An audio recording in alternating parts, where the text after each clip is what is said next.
وأما من جاءك يسعى وهو يخشى فأنت عنه تلهى. بسم الله والصلاة والسلام على رسول الله وعلى آله وصحبه أجمعين. اما بعد. سورۃ عبسہ کا ہم لفظی ترجمہ دیکھتے ہیں آیات 8 سے 10 تک. آیا نمبر 8. و اور اما رہا من وہ جو جاءک آیا آپ کے پاس کا جو ہے وہ ضمیر ہے آپ کے لیے. یسعی سعی سے دوڑتا ہوا. آیا نمبر 9. و اور ہوا وہ یخشا ڈرتا بھی ہے. آیا نمبر 10. تو انت آپ عنہ اس سے تلہا لہب سے اس کی روٹ لیٹرز ہیں لام ہا واو. اس کا مطلب ہوتا ہے بے رخی اختیار کرنا. ہم اس کو ڈیٹیل میں تفسیر میں دیکھتے ہیں. وآخر دعوانا ان الحمد للہ رب العالمین.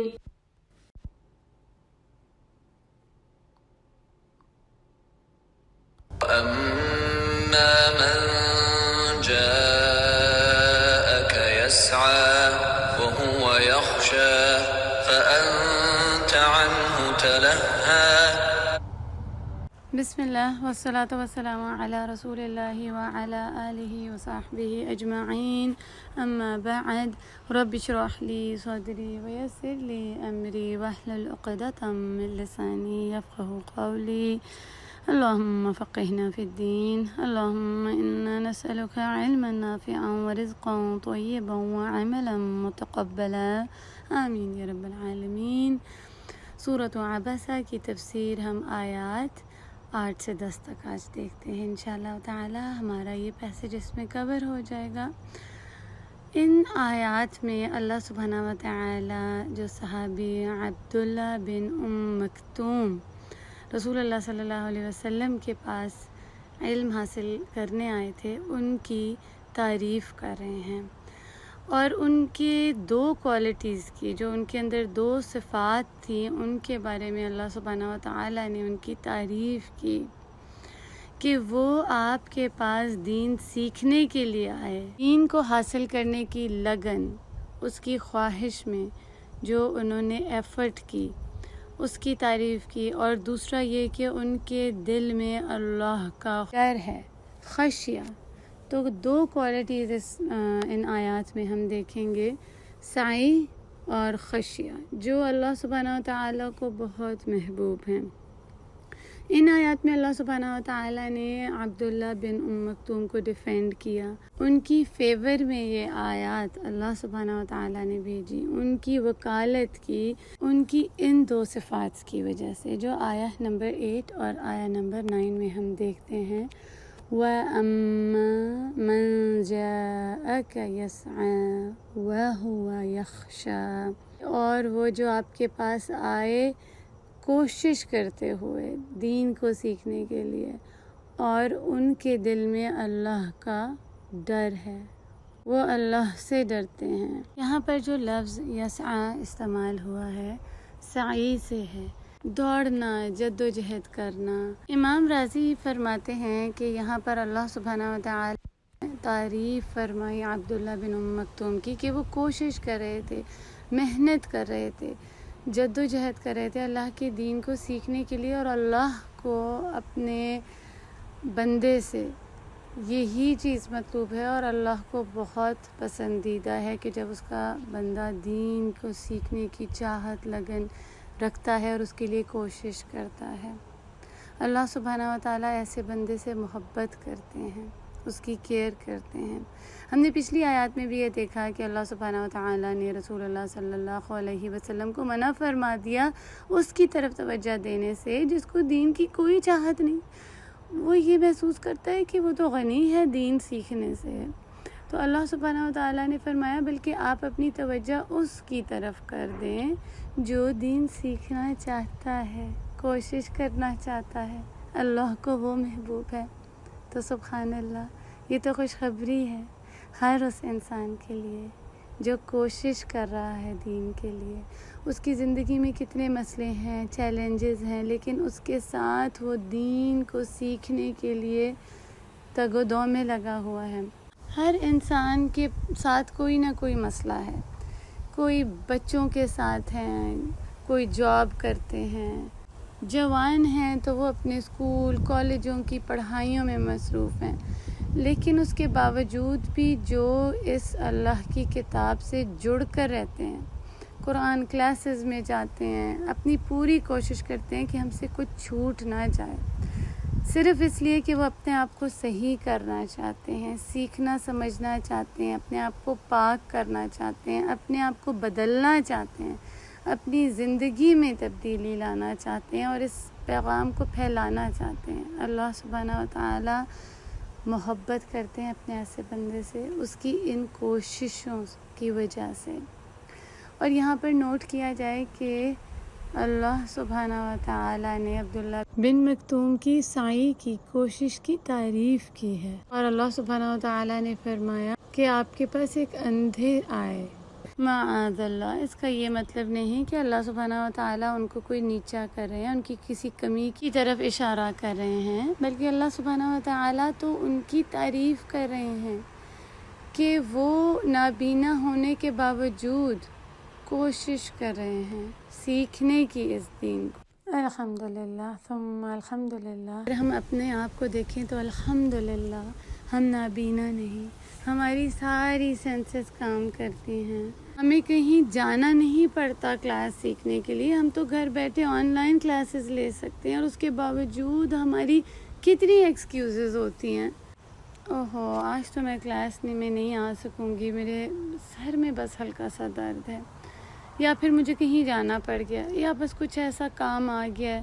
تو ہم کتنی ایکسکیوزز دیتے ہیں. یہ ہم کس کو ایکسکیوزز دے رہے ہیں؟ ذرا سوچیں تو ہم یہ ساری کوشش کس کے لیے کر رہے ہیں؟ ہم بھول جاتے ہیں کہ یہ تمام کوششیں ہماری اللہ عز و جل کے لیے ہیں، اسی کو راضی کرنے کے لیے، اور وہ ہمیں دیکھ رہا ہے، اسی نے ہمیں اجر دینا ہے ہماری کوششوں کا، اس دنیا میں بھی اور آخرہ میں بھی. یہ نابینا صحابی اللہ کو ان قریش کے سرداروں سے بہت زیادہ امپورٹنٹ، اہم اور محبوب تھے، کیونکہ ان کی جو لگن تھی، چاہت تھی دین کو سیکھنے کے لیے، ان کی اس کوشش کی وجہ سے اللہ سبحانہ و تعالی نے ان کی جو دل کی پاکی تھی اس کی تعریف کی، جو خشیہ وہ رکھتے تھے اس کی تعریف کی. اللہ سبحانہ و تعالی نے ان کی جو ڈسیبلٹی تھی، جو ان کی کمزوری تھی، جو کمی تھی ان کے اندر، اس کی بھی وکالت کی. اس سے ہم یہ سیکھتے ہیں کہ اگر کوئی بھی ڈسیبل ہے، ہینڈی کیپ ہے، معذور ہے، یا اس کے پاس کسی قسم کی بھی کمی ہے، نابینا ہے، سن نہیں سکتے، کوئی بھی کمی ہے، تو ہمیں ان کے ساتھ بہت ہی زیادہ رحم کے ساتھ، نرمی کے ساتھ پیش آنا چاہیے. اور خاص طور پہ ہماری نوجوانوں کے لیے بہت امپورٹنٹ لیسن ہے کہ اگر کوئی بھی انسان وہ دیکھیں جس میں کسی قسم کی بھی کوئی کمی ہے، کوئی اسپیشل ہے، تو ان کے ساتھ نرمی، شفقت، محبت، صبر کے ساتھ پیش آئیں، ان کے ساتھ نرمی کا سلوک کریں، رفق لے کے آئیں اپنے اندر، نہ کہ ان کو عجیب نظروں سے دیکھیں اور ان کے بارے میں ایسی باتیں کریں کہ تو بس پاگل ہے، اسپیشل ہے، ایب نارمل ہے، یا اس کے اندر تو یہ کمی ہے، عجیب ہی ہے یہ کوئی. ہم اپنے آپ کو کیا سمجھتے ہیں؟ کیا ہم اپنے آپ کو دوسروں سے بہتر سمجھتے ہیں؟ کیا کبھی ہم نے یہ سوچا ہے کہ اگر اللہ سبحانہ و تعالی ہماری ان نظروں کو ہم سے لے جائیں، یا اللہ نہ کرے معاذ اللہ کچھ ایسا وقت آ جائے کہ کوئی ایکسیڈنٹ ہو اور ٹانگیں چلی جائیں ایک دم سے، تو کیا ہم اس کو روک سکتے ہیں؟ ہم بھی تو انہیں معذوروں میں شامل ہو جائیں گے جن کو ہم کبھی اپنے سے کمتر سمجھتے تھے. تو یہ اللہ کی نعمتیں ہیں، ان کے اوپر فخر نہ کریں بلکہ اللہ کا شکر گزار بن جائیں. یہ نہ سمجھیں کہ میں بہتر ہوں اور دوسرے کمتر ہیں، اس میں یہ کمی ہے. اگر کسی کو کوئی سنائی کم دیتا ہے تو اس کا مذاق نہ اڑائیں، بلکہ اس کو سمجھنے کی کوشش کریں۔ بعض اوقات ایسا ہوتا ہے کہ ہمارے اپنے فیملیز میں، ہمارے فرینڈز میں، دوست احبابوں میں، بچوں میں کچھ لوگوں کو اسپیچ کے پرابلمز ہوتے ہیں، صحیح بول نہیں سکتے، وہ ہکلاتے ہیں، یا ADHD کا جو پرابلم آج کل کامن ہے کافی، وہ ہوتا ہے، اٹینشن جس میں نہیں ان کی اتنی ایک طرف ہو سکتی ہے، کسی قسم کا بھی کوئی پرابلم ہے، اس میں ان کو سمجھنا چاہیے، اور خاص طور پہ والدین کو، ٹیچرز کو مل کر بات کریں، ان کے لیے کچھ اسپیشل سروسز ہونی چاہیے، جیسے الحمدللہ بہت سارے اسکولز میں ہوتی ہیں، ان کی دنیا اور آخرہ کی بہتری کے لیے۔ اور پھر اگر ایسے لوگ اور ایسے بچے خوشی سے، شوق کے ساتھ دین سیکھنے آتے ہیں تو ان کے لیے تو بہت اجر ہے۔ ان کو تعلیمات سے، خاص طور پر دین کی تعلیم سے محروم نہیں رکھنا چاہیے کہ یہ کیسے سیکھ سکیں گے اور یہ کیسے سمجھ سکیں گے۔ ان کی کوشش تو زیادہ تعریف کے قابل ہے کہ وہ کسی کمزوری کے بعد بھی محنت اور ہمت کر رہے ہیں، کوشش کر رہے ہیں، دین سیکھ رہے ہیں۔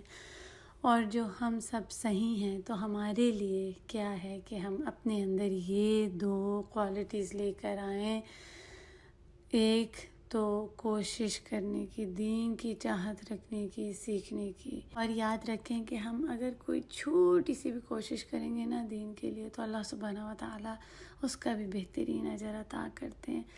یہ ڈپینڈ کرتا ہے انسان کی نیت کیسی ہے، اور ان کوششوں میں کبھی نہ تھکیں کہ بس ہو گئی اب میری، اب نہیں ہوتا مجھ سے، ہمت کرتے رہیں، کوشش کرتے رہیں۔ دوسری، اللہ کا ڈر، یہ ہم نے بار بار پڑھا، ابھی پچھلے بھی لیسنز میں ہم نے خشیہ کے بارے میں پڑھا، جو تقوی ہے وہ ہم اپنے اندر لے کر آئیں، اللہ کا ڈر، جو بھی کام کریں اللہ کو حاضر ناظر جان کر۔ تقوی ہے کیا کہ اپنے آپ کو برائی سے بچا لیں رب کے ڈر سے، اور نیکی کی طرف آئیں، رب کی ہی رضا پانے کے لیے ہم اپنے اندر تقوی اختیار کریں۔ اور جو ہمارا پچھلے ویکس کا سوال تھا وہی اس ویک کا بھی سوال ہے، اس پورے پیسج کا، اور وہ یہ ہے، متی اکون من المتقین، کب میں متقین میں سے ہو جاؤں گی، اللہ سے ڈرنے والی بن جاؤں گی۔ اس کویسچن پر ہم نے غور کرنا ہے۔ اللہ سبحانہ و تعالی ہمیں متقین میں سے کر دیں، اور اللہ سبحانہ و تعالیٰ ان میں سے کر دیں جو اس دین کو سیکھنے کا جذبہ رکھتے ہیں۔ آیہ نمبر 10 میں اللہ سبحانہ و تعالیٰ رسول اللہ صلی اللہ علیہ وسلم سے فرماتے ہیں، فَأَنْتَ عَنْهُ تَلَهَّ، تو آپ ان سے منہ موڑتے ہیں، ایک سوالیہ انداز میں کہ آپ بزی ہیں دوسرے کام میں۔ عبداللہ بن مکتوم سے تلہا جو لفظ ہے نا وہ لہب سے نکلا ہے۔ لہب کا مطلب جیسے کھیل کود، انٹرٹینمنٹ، مشاغل، لہو لعب، آپ نے اکثر سنا گیا قرآن مجید میں۔ لہب اس کو کہتے ہیں جب آپ کسی ایسے کام میں مصروف ہوں جس کی وجہ سے آپ کا دوسری جو زیادہ ضروری چیز ہے اس کی طرف سے دھیان ہٹ جائے، یعنی کبھی آپ ایسے کام میں مصروف ہوں جو ضروری نہ ہو، غیر ضروری کام کو کسی ضروری کام کے اوپر ترجیح دے دینا۔ اچھا، اب 2 طرح کی حالتیں ہیں، ایک ہوتا ہے یقینی ہونا کسی چیز کا، اور دوسرا ہوتا ہے غیر یقینی، جو بات کنفرم نہ ہو، پکی نہ ہو سکتا ہے ہو جائے اور ہو سکتا ہے نہ ہو۔ جیسے کہ دیکھیں، اگر کسی طالب علم کو اس کے استاد کہیں کہ اگر آپ نے یہ والا پروجیکٹ سبمٹ کیا تو آپ کو پورے کے پورے 100% مارکس ملیں گے، اور اس کی شیورٹی ہے، یہ یقینی ہے، بات پکا ہے اس میں۔ اور دوسری طرف اگر آپ نے ایک اور پروجیکٹ کیا تو اس میں ہو سکتا ہے کہ آپ کو مل جائیں کچھ اچھے پوائنٹس، اور ہو سکتا ہے کہ نہ ملیں۔ تو اب کیا چوائس ہوگی ایک شاگرد کی؟ یا کبھی ڈاکٹر اپنے مریض کو بتاتے ہیں کہ اگر تو آپ یہ سرجری کرا لیں گے تو اس میں تھوڑی سی تکلیف تو ہے، لیکن پھر یقینی آپ کی یہ بیماری بھی ختم ہو جائے گی، یہ مسئلہ بھی دور ہو جائے گا۔ ہاں، لیکن دوسری طرف اگر آپ یہ دوائیں کھاتے رہیں گے تو ہو سکتا ہے کہ آپ ٹھیک ہو جائیں، یا یہ بھی ہو سکتا ہے کہ آپ کی طبیعت زیادہ بگڑ جائے۔ تو ایک مریض کیا چوز کرے گا؟ اسی طرح کہیں پر رشتہ کرنا ہوتا ہے یا پھر کبھی دوست بنانے ہوتے ہیں تو خاص طور پہ والدین اپنے بچوں کو یہ نصیحت کرتے ہیں کہ اس سے دوستی کرو، یا اگر کوئی شادی کے لیے رشتہ آتا ہے تو اس کو چنو، اس میں زیادہ خیر ہے، دنیا اور آخرہ کی بھلائیاں مل سکتی ہیں، پر اس دوسرے شخص میں یقینی بات نہیں ہے تو پھر ہماری چوائس کیا ہوتی ہے؟ اس کو عربی میں کہتے ہیں وَلَا مَصْلَحَةَ مُتَحَقِّقَةً لِمَصْلَحَةٍ مُتَوَہِّمَةٍ، یعنی وہ فائدہ جو یقینی ہو اس کے برعکس جو غیر یقینی ہو، جس میں شک ہو، تو انسان ہمیشہ اس چیز میں انویسٹ کرنا چاہتا ہے، اس چیز میں لگانا چاہتا ہے اپنا وقت، اپنی کوشش، اپنا مال، جس میں زیادہ اس کو فائدہ ملتا ہے اپنی سوچ کے لحاظ سے جتنا وہ سمجھتا ہے۔ اسی طرح غیر ضروری کو چھوڑ کر ضروری چیز کو چننا، غیر یقینی کو چھوڑ کر یقینی کو اہمیت دینا، تو ان آیات میں اللہ عز و جل رسول اللہ صلی اللہ علیہ وسلم کو یہی بات بتا رہے ہیں کہ اس کے اوپر آپ اپنا وقت لگائیں جو اس دین کو چاہتا ہے سیکھنا، اس کی خواہش رکھتا ہے، بدلنا چاہتا ہے، پاک کرنا چاہتا ہے اپنے آپ کو، نہ کہ اس کے اوپر وقت ضائع کریں جس کو تبدیل ہونے میں، اس خیر کو لینے میں کوئی دلچسپی نہیں۔ یہاں پر تو اللہ سبحانہ و تعالی نے رسول اللہ صلی اللہ علیہ وسلم کو بتا دیا، لیکن ہم اس چیز کا خیال رکھیں کہ آج ہم کسی کی انٹینشنز کو نہیں جان سکتے، ہمیں نہیں پتہ کہ کس کے دل میں کیا ہے۔ ہاں، تفسیر السعدی سے ہمیں پتہ چلتا ہے کہ داعی کو اور استاد کو یہ بات سمجھ آ جاتی ہے کہ کون شوق رکھتا ہے دین کا اور کون نہیں، کس کو دلچسپی ہے اس کے علم میں، کون خیر لینا چاہتا ہے، کون ہے جو سوال کر رہا ہے، کون ہے جو اس سے سیکھنے آتا ہے۔ اب تفسیر آلوسی یہ ہے کہ ان آیات میں جس چیز کو منع کیا گیا ہے وہ یہ کیا گیا ہے کہ کسی بھی مسلمان سے منہ نہیں موڑ سکتے، اگر کسی نے برا بھی کیا ہے تب بھی آپ اس کے ساتھ شفقت سے پیش آئیں، سلام کریں، مسکرائیں، اس کے ساتھ بے رخی اختیار نہ کریں۔ تو ہم نے ان آیات سے یہ سیکھا کہ جو اس دین کی تڑپ رکھتا ہے، اس کو سیکھنے آتا ہے، سمجھنے آتا ہے، اپنے آپ کو بدلنا چاہتا ہے، اس کو زیادہ توجہ دینی ہے اس کے اوپر جس کو کوئی پرواہ نہیں ہے اس دین کو سمجھنے میں۔ اور جو چند باتیں ہم نے ان آیات سے سیکھی، اس فیصد سے سیکھی، سمجھی، ان کے اوپر غور کیا، الوقافات تدبریہ، جس کے بعد ہی العمل بالآیات ہو سکتا ہے، ان آیات کو اپنی زندگی میں لانا، وہ یہ ہیں کہ ہر جان، ہر نفس اللہ سبحانہ و تعالی نے اہم بنایا ہے، کوئی بھی اس دنیا میں بیکار نہیں بنایا، تو کسی کو بھی کم نہیں سمجھنا چاہیے، اور خاص طور پہ جو بھی دین سیکھنے آئے، چاہے اس کا کتنا بھی ہمبل بیک گراؤنڈ ہو، بہت مشہور نہ ہو، بہت مال و دولت نہ ہو، لیکن دین سیکھنے کی خواہش رکھتا ہو، شوق رکھتا ہو، تو اس کو اہمیت دیں۔ چاہے ایک ہی شخص آئے سیکھنے کے لیے، سنسیئر جو ہو۔ ہمارے لیے کامیابی کیا ہے کہ بہت زیادہ تعداد ہو اسٹوڈنٹس کی، اور بہت بڑی کلاس بھری ہوئی ہو اسٹوڈنٹ سے، بہت سیکھنے والے ہوں، لیکن یہاں سے ہمیں پتہ چلتا ہے کہ اگر ایک ہی سچے دل سے سیکھنے آیا ہے، اپنے آپ کو بدلنا چاہتا ہے، اللہ کا ڈر رکھتا ہے، تو اللہ سبحانہ و تعالیٰ اسی کے ذریعے بہت سی خیر اور برکہ لے کر آئیں گے۔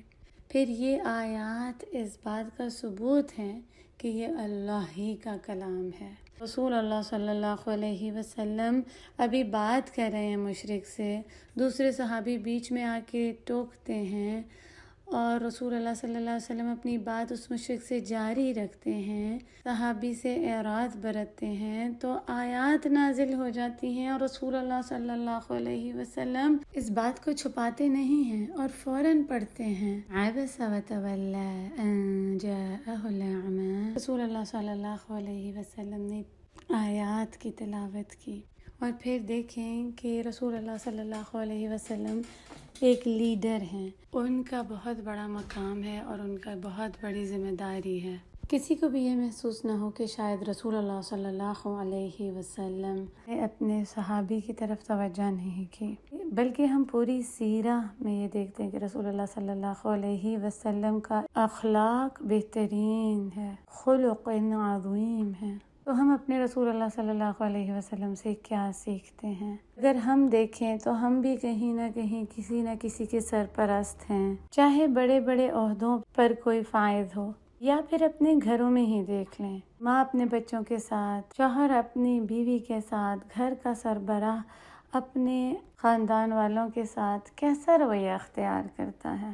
ہمارے سامنے ایک سے دوسری کوئی آواز لگا دے، کوئی 2-3 بچے ساتھ بول پڑیں، 2-3 کام سامنے آ جائیں، ہماری کیا کیفیت ہوتی ہے؟ چیخنا چلانا، شور مچانا، برا بھلا کہنا، ہلکا سا فراؤن اور تیوری تو بہت دور کی بات ہے۔ ہم اپنے رویوں کو دیکھیں اور رسول اللہ صلی اللہ علیہ وسلم کی زندگی پر نظر ڈالیں کہ ان کے اخلاق کیسے تھے، وہ کیسے سب کے ساتھ ڈیل کرتے تھے۔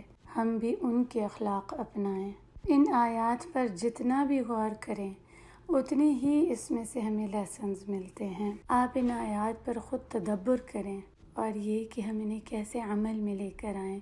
ہم اس پیسج کو ختم کریں گے، ایک آخری سب سے زیادہ اہم لیسن جو ہمیں ملتا ہے وہ یہ ہے کہ اللہ سبحانہ وتعالی اپنے دین کے کام کے لیے انسانوں کو چنتے ہیں۔ یہ اللہ سبحانہ وتعالی کی چوائس ہوتی ہے کہ اللہ جس کو قابل سمجھتے ہیں کہ یہ اللہ کا کام کر سکتا ہے اس کو چنتے ہیں۔ وہ جو اللہ سے ڈرتے ہیں اور اس کو امپورٹنٹ سمجھتے ہیں، اللہ کے دین کو، اس کے کلام کو، دنیا کی زندگی ان کے لیے امپورٹنٹ نہیں ہوتی۔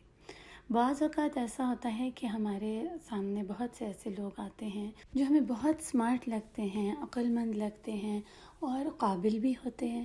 ہمیں لگتا ہے کہ اگر یہ کام کریں گے اس دین کا تو اتنا عمدہ طریقے سے کریں گے، ان کے پاس ایسے ریسورسز بھی ہیں، ان کو بہت ساری باتوں کا پتہ بھی ہے، یہ اگر اس طرف آ جائیں تو کتنا لوگ ان سے سیکھیں گے، اسلام کتنا پھیلے گا۔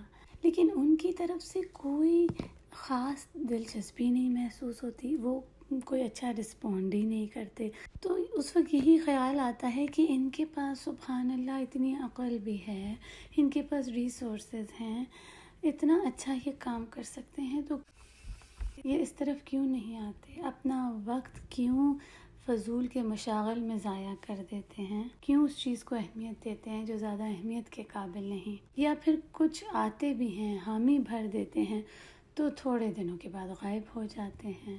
اللہ اکبر، انہوں نے اس کی قدر ہی نہ جانی تو اللہ سبحانہ وتعالی بھی ان سے اس نعمت کو چھین لیتے ہیں۔ اللہ سبحانہ وتعالی ہی کو علم ہے کہ کون قابل ہے اس دین کا کام کرنے کے لیے اور کون ہے جو دنیا ہی کے مشاغل میں مصروف ہیں، جن کا بڑا ہی نان سیریس سا ایٹیٹیوڈ اور رویہ ہے۔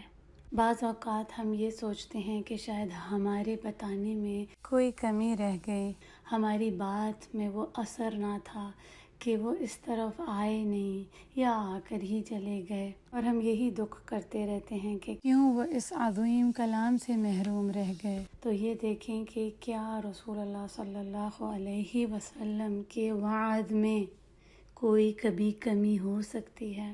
ان کا اخلاق بھی بہترین، سب ان کو صادق اور امین جانتے تھے، ان کا بتانے کا انداز بھی سب سے بہتر۔ اس کے باوجود جس نے نہیں آنا اللہ کے کلام کی طرف، اس نے نہیں آنا، چاہے داعی دین کا کتنا بھی بہترین انداز نہ ہو، اثر صرف اسی کے دل پر کرتا ہے جس کے دل میں خشیہ ہوتی ہے، خیر کی طرف آنے کی چاہت ہوتی ہے۔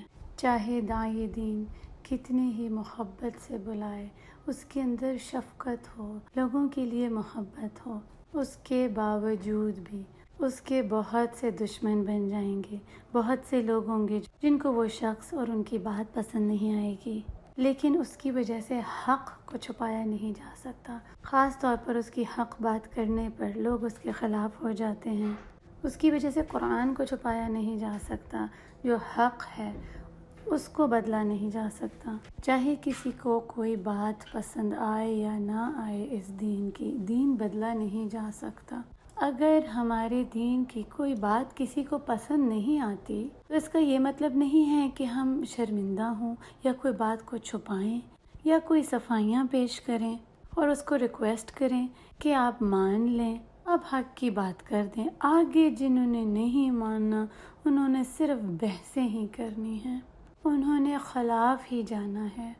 ہمارا دین تو بہت خوبصورت ہے اور یہ اللہ کا کلام عزت کے قابل ہے، صرف اللہ ہی کا کلام ہے جو عزت کے قابل ہے۔ اور جیسے کہ ایک حدیث میں آتا ہے نا، ابو ہریرہ رضی اللہ عنہ نے فرمایا کہ اس دنیا میں ہر چیز لعنت زدہ ہے سوائے اللہ کے ذکر کے اور جو اس سے تعلق رکھتے ہیں، ایک سیکھنے والا اور سکھانے والا، اس کو پھیلانے والا، استاد اور شاگرد۔ اللہ سبحانہ وتعالی ہمیں بھی ان لوگوں میں سے کر دیں جو اللہ سبحانہ وتعالی کا ذکر کرنے والے ہوں اور اس کے دین کو سیکھنے اور سکھانے والے ہوں۔ آمین یا رب العالمین۔ وآخر دعوانا ان الحمد للہ رب العالمین۔